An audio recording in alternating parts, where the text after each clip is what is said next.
Hey friendo, Steve here. Welcome back to Wrestle Juice. It's time for an Ask Wrestle Juice. I left a question thread like, I don't know, a week ago or so. You guys piled a bunch of questions in there. And now I'm going to read like a 10th of them because that's kind of all I have time for. Anyways, hopefully you guys are doing good. Let's go ahead and dive into these questions. By the way, I'm feeling a little bit better. I'm coming off the flu situation. I'm feeling okay. I'm still kind of congested. You guys can hear that. I've got my flu shirt on. This actually was my dad's shirt. I had given this to him, I don't know, 25 years ago or whenever I went to college. And then I think around the time he passed, I stole it back from him because my dad would just wear it. Like, there's like weird sun bleaching on it. It's like all ratted and everything. But he would still wear it out. He would go out and about in this thing, all messed up and bleached and whatnot. But it's super comfy. And I wore it during the Super Bowl yesterday. What a halftime performance. How awesome was that, man? Holy crap. Anyways, let's go ahead and answer some of your questions. First up, from Heel Harrison, question is, what does your WrestleMania 41 card look like? All right, so I compiled a total of 17 matches for WrestleMania. So I'm going to give you guys my WrestleMania card, and it's sort of taking into account stuff that's already happening, Royal Rumble winners who I think might win the Elimination Chamber, and also, you know, so for example, from what I've heard, the CM Punk, Roman Reigns, Seth Rollins trio is going to have a match, and I'm scrapping that for mine, but other situations are kind of in line with maybe the direction WWE's heading. So I'm taking a little bit of what's going on, taking a little bit of what I'd prefer to see, and two of these matches are going to end up on the Raw after Mania and the SmackDown before Mania, because I had 17 matches. There's no way they're going to load up that many matches at WrestleMania. So it's going to end up being a 15-match, 2-night card, along with a Super Raw and a Super SmackDown bookending it, kind of like what they do these days. So some of you are going to be like, oh my God, I can't believe you left blah, blah, blah off the card. Well, yeah, that's just how it goes. Anyways, we're going to kick things off with Bianca Belair and Jade Cargill versus Naomi and Jordynne Grace. Now, this was a suggestion given to us over at the Going in Raw channel, I believe, from one of the friendos, and I thought this was a really good one. I think at some point they're going to get around to this who beat up Jade Cargill storyline, and I think it's probably going to be revealed that it was Naomi, and if you have Bianca and Jade, put Bianca's tag title up, and then you have Naomi and her friend Jordynne Grace, because they had a moment in the Rumble together, they got history in TNA, they put Naomi's tag title up, and then whichever team wins becomes the tag champions. I think that'd be a good match, and it wouldn't shock me to see them go in that direction. Rhea Ripley would be taking on Io Sky.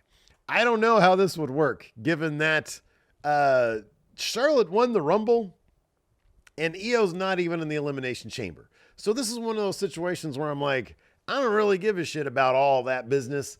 Io Sky really should be in the Elimination Chamber. She should win it, and she should go on to face Rhea Ripley at WrestleMania. That's what I would want to see. Next up, John Cena does not win Elimination Chamber in my scenario. Instead, he goes on and has one last match, and they can bill it one final time against Randy Orton.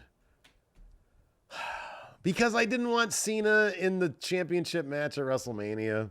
I got different plans for all that stuff. Also, Kevin Owens versus Sami Zayn. Seems like that's where they're heading. That's what we're going to do. On the Raw after WrestleMania, Sheamus will finally win his Intercontinental Championship from Braun Breaker. Yeah, Braun Breaker is not going to make my WrestleMania card, but it'll be on the Raw after Mania, which is a big deal. It's a good spot for him. Go ahead, load up the comments. Give me shit for that one. Charlotte versus Tiffany Stratton. I like that match. Tiffany Stratton winning against Charlotte, I think, would be the way to go because they're trying to build up Tiffany Stratton. Here's another one. Malachi Black, who apparently is out of his AEW contract officially now, according to PW Insider. He goes to SmackDown because that's where Zelina Vega is, because for you guys that don't know, that's his wife. And he's going to have some stuff going on with the Wyatt Six. You have Spooky Guy versus Spooky Dudes. And so you have Malachi Black versus Uncle Howdy. I feel like Uncle Howdy could probably lose that match just fine. Malachi Black needs a win. I was thinking about who Malachi Black could take on at WrestleMania. Oh shit, I left Pentagon off this. Oh no. I just realized that. Uh-oh. Chelsea Green versus Nia Jax for the U.S. title. I think that'd be kind of a fun matchup right there. Because Nia Jax is made as this like big power. She's like made out to be this big powerhouse monster wrestler. and Chelsea Green sort of pivoting to like a face turn lately. I think that could work. Lyra Valkyria versus Bayley for the Intercontinental Championship.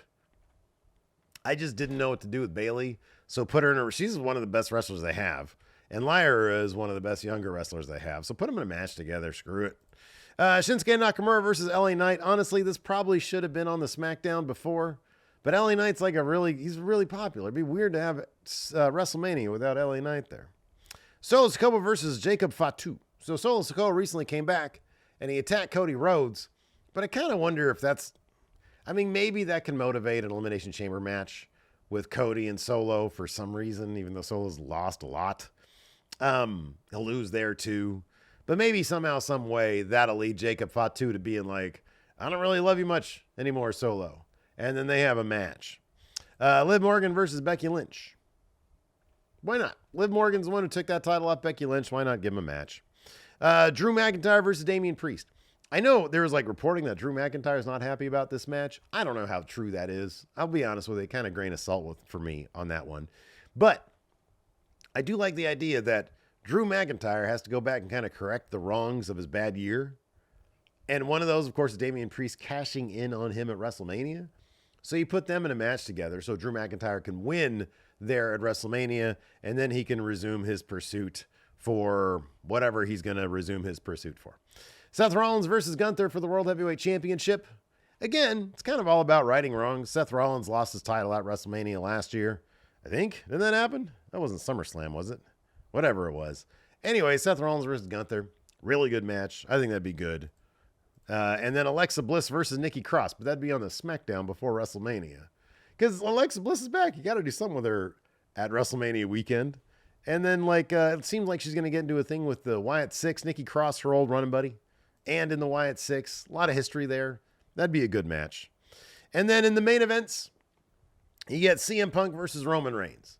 I'm sorry, but that just to me is the most compelling story of them all with Paul Heyman there, the big favor. Put these guys in there one-on-one. I think that'd be really good. I have no idea who wins. Probably Punk. And then Jey Uso versus Cody Rhodes. So it's kind of an all bloodline night one, night two. Same as always. I just think Jey Uso versus Cody is more interesting. And Jey Uso wins. Because that'd be great. That'd be fantastic. I don't think it's going to happen, though. I don't think they're going to do it. It's going to be Jey Uso versus Gunther. Watch. Tonight on Raw, that's what's going to happen. So, yeah, that's my WrestleMania lineup. That would be if I was booking it. I think that's probably the more interesting stories. There's no Pentagon on here. Where would you guys put Pentagon? I already have 15 matches. I guess we can make them 8 per night. So that would be, I would add one more. Pentagon versus, I don't know, who's a really good. Oh, Pentagon versus Rey Mysterio. Done. Boom. Done. On the Raw before Mania. No, I'm joking. It's Kenny Johnson says, what haven't we seen yet in the Rumble that you'd like to see? I'd like to see all 30 participants in the ring at the same time. So nobody gets eliminated the entire time. No eliminations. And then out comes number 30 and it's just wall to wall. This is absolutely jam-packed. It's like a sold out club or something. I don't know. Just jam-packed. Bunch of dudes, or you do it with women, just jam-packed with women. Just nobody can really move. and then people just start falling over the top rope. That's how they get eliminated. Canal Zero says, should WWE bring back pre-show matches on WrestleMania? I don't think that's necessary. I don't think they need to do that. I mean, why? Man, what if you do this like a WWE ID special thing? You put Cartwheel Jack Summit in there against Cappuccino Jones. Do that. Or in Evolve. They got that new show Evolve happening on, what is it, Tubi? Something like that. Yeah, put the EV Love show on there. A couple of those guys. Mr. Sammy Sandman says, now WWE has women's mid-card titles and a large women's roster. Will we ever get Evolution 2 women's only premium live event? Probably not. They haven't done it yet. Maybe with Stephanie being a bit more active on camera. And by that, I mean she pops up to intro pay-per-views every once in a while. Maybe she would spearhead something like that, but I don't know. If they haven't talked about it, if they haven't announced it, I don't think they're going to do it. But then watch tomorrow, they might announce that they're going to do it, so who knows. Chased Crown says, do you ever see a TNA World Champion main eventing WrestleMania against a WWE World Champion, winner take all? Not a chance. They view TNA as kind of on par, maybe less than, NXT. So it wouldn't make a lot of sense to have a TNA champion taking on, in the main event of WrestleMania, a WWE champion. That doesn't make any sense. So I don't see that happening. Diehard Homer says, if Jay wins, does that give any hope Sammy eventually wins? Yes. I think Sami Zayn will win the Gunther Midcard World title by the end of 2026. Maybe by the end of 2025. That's going to happen, though. He keeps on talking about it. Keeps on saying things like, I've never been world champion. I want to be world champion. Usually when they have people go on and on about that, they're going to have them do it. I kind of feel like that's what the Gunther title is for, to elevate the people who aren't necessarily like the marquee Cody, CM Punk, Roman Reigns names, to give them a world title, throw them a bone. I feel like that's what that title is. Bucket Dipper says, if you had the creative pen, who would be your next 3 AEW World Champions after Moxley? It would be Hangman Adam Page taking it off of Moxley. It would be probably after that Swerve Strickland taking it off of Hangman Adam Page. And then it would be Will Ospreay taking it off of heel Swerve Strickland. That's how I would do it. I think they need to focus exclusively on that crop of younger guys. The Ospreays, Hangman, Swerves. I think they need to focus on those guys, and they need to start shoving aside the Moxleys and Jerichos. I think it's not 2019 anymore. I mean, I see Mox out there, and I'm just like, I don't know. I don't know what this guy brings to the table anymore. I'm sorry. I know that like a lot of AEW fans, I guess, still like that stuff, but I don't know. They need to flip that switch, man. They need to get to their WWF 1997 phase where they're going younger, they're going more aggressive. And I know I say that when Jon Moxley's literal thing is like, oh, being super violent and aggressive, but it just comes off as kind of corny. So Don O'Davy says, Steve, in your opinion, is Mania better or worse for The Rock's absence? Well, let's hope that he remains absent. I'll be honest with you. Like, I don't know if Rock will be able to do anything more entertaining than what he did last year. It was a unique set of circumstances, and I feel like WrestleMania is probably better off without him this year. Honestly, I just sort of feel from a creative standpoint, it just allows Triple H and his creative staff to focus on the wrestlers that are there and don't necessarily have like the ability to just do whatever the hell they want to. You know, I mean, I think that there does need to be kind of a focused vision going into WrestleMania, and I think The Rock being gone allows that to happen.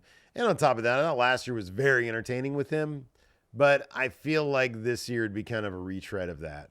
Watch, I say that, and then on Raw and tonight he's going to be there. Patrick Cheeseman says, what is Harley Cameron's ceiling? She has tons of talent and charisma, just needs to perfect her in-ring work. Man, oh man, it's high. I mean, I don't know. It's probably like, you know, WWE World Women's Champion over there on SmackDown, or whatever the better title is, the Women's World title. Honestly, it's that. I feel like eventually she'll probably end up going to WWE if she keeps at the pace she's going. The Spectrum says, yay or nay on this Lexus King. I was never really a face angle from NXT. Hard nay. I don't like that he just out and out says, oh, I'm a bad guy.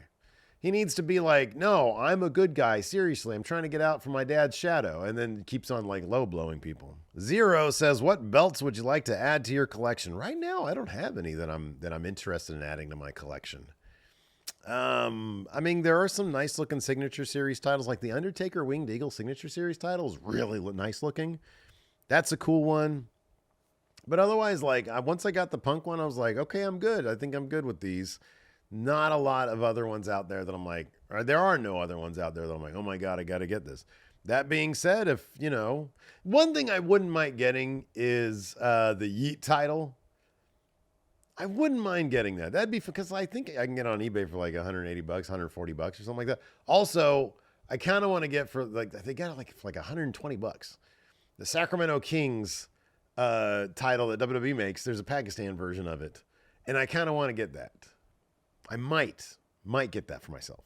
Mr. Van Cleef says, at this point, which AEW story is worse? MJF and Cole's Devil or Mox's Death Riders? So I'll be honest, the Cole's Devil stuff I thought was okay for a while. I'm a sucker for the masked attacker stuff, the mystery masked man stuff. I'll always mark out for that shit. It's so stupid. But it's like perfect pro wrestling. It's silly. The Death Rider stuff is just like, I don't know. It's just boring to me. It's just sort of boring to me. And then some shit just doesn't make any sense. Like Copeland stands in the ring, he's like, Mox, I want to challenge you at Revolution. And then Jay White's like, yeah, me too, except I'm going to challenge you in Australia in a tag match. What? I don't know. Some of that stuff doesn't make any sense. That being said, Collision was pretty fun this week. JMC says, everybody loved Lesnar squashing Cena at SummerSlam 2014, but if Bryan hadn't been injured and they went through with the original plans of him getting squashed, would everyone have hated it? I mean, yeah. Yeah. I guess some of it depends on the follow-up.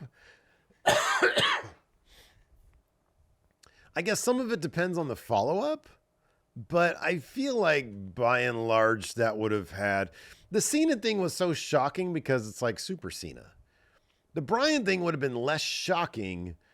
And I think people would have been like, oh, well, that must mean that Bryan's going to come back and get his win back against Lesnar. And I don't think that would have happened. So I don't know. People probably would have crapped on it in the end. Victimizer says, I'm a 40s friendo that started watching in the 80s. I know you said you started watching in the Attitude Era. Do you remember what it was that made you catch the bug other than it just being awesome? Yeah, it's peer pressure. Because like before, like during high school, I didn't watch wrestling. And then when I graduated high school, all of my high school classmates that I was close with, all my friends, left town. They all went off to various military academies, and I went to the community college here in town before going to Cal State Northridge. And so when I went to the community college, that's when I had, because I was already friends with me and Larson's mutual friend, Big Jeff. And so I started hanging out with his crew that included Larson and like Hilton. And so they all watched wrestling. And so when they were watching, it was like 97, you know, when I started hanging out with them. And yeah, I caught the bug. I was like, oh, this is cool. This is fun. This is neat. So, yeah. Shotgun Sean says, what should Charlotte do differently in order to start getting cheered? Well, if that's the goal for her to be cheered as opposed to just being who she is and getting the response that she gets, which I think is kind of the thing. Like Charlotte's unique in that sense in that she's done everything there is to do. She's got the record for whatever she's got the record for, and she is who she is. But there's easy things you could do to get somebody to be cheered. Number one, have them be on the receiving end of a lot of violence. Like, you know, if there's a big bad heel like Nia Jax, you know, everybody likes to boo Nia Jax. If she were to show up and just absolutely annihilate Charlotte, use Candice LeRae to help out, maybe she goes up against... It's all about stacking the odds against a person. And then you have Charlotte do some cool shit. I mean, it's pretty easy stuff. Just people like to see people do cool shit. If you keep her away from the title scene, that probably helps because from what I understand from a lot of the complaints, that is one of the reasons why people tend to boo her because they feel like, oh man, they're just her entire character is based around her having titles. And so if you keep her away from that, I think that'll maybe soften people up a little bit. But I don't know. I don't know what they want to do with Charlotte in terms of the reaction they want. Or if it's simply Charlotte is who she is. We know she's going to deliver and come across like a big star. And if people are going to bitch about that, then they'll bitch about that. I think that she's going to, if she takes on Tiffany Stratton, I honestly think she's going to lose. I really do, kind of. I'm like 65% sure she's going to lose. Something like that. Anyways, that's going to do it for Ask Russell Juice. Thanks, everybody, for your great questions. And I appreciate everybody sending your well wishes after that last video. Flu hit me pretty hard for like 3 days. But I feel a lot better right now. So thanks for watching. Till next time, we'll see you guys around.